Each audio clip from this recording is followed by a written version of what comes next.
Airstrikes continue in Syria tonight as the war against the terrorist group ISIS wages on. The U.S. suffered its first casualty in the fight. The Navy says 21-year-old Marine Corporal Jordan Spears went lost at sea last Wednesday. He bailed out of an MV-22 Osprey similar to the one that you see here when it appeared it might crash in the Persian Gulf.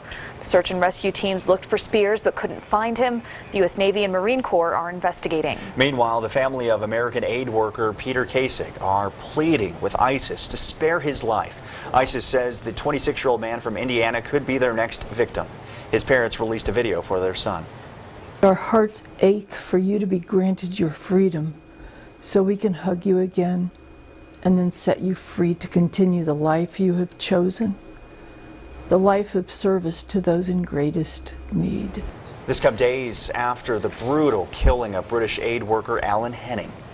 Social media is an effective tool for terrorist groups like ISIS. And one local professor tells KRDO News Channel 13's Emily Allen they know how to lure people in online. Emily. Jonathan and Rana, these days people are checking their friends' activities on sites like Facebook. You can catch up with news on social media sites like Twitter. And people are always online. That's why one professor says that social media tools are a very effective way to lure in people who are vulnerable to joining terrorist groups like ISIS.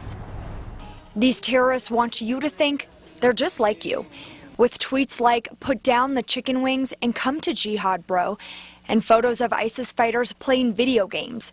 Even propaganda modeled after a popular video game, Call of Duty. They need to portray themselves to the potential recruits that they are actually ordinary guys. UCCS Public Affairs professor Dr. Edwin Moikish specializes in homeland security. He's been watching the way ISIS uses social media. People who are in charge of propaganda in those groups like ISIS, they are very well educated. A lot of them lived in the West. They know how social media functions, how people perceive media in the West. Social media sites like Twitter and YouTube are blocking and deleting content put out by ISIS as quickly as possible.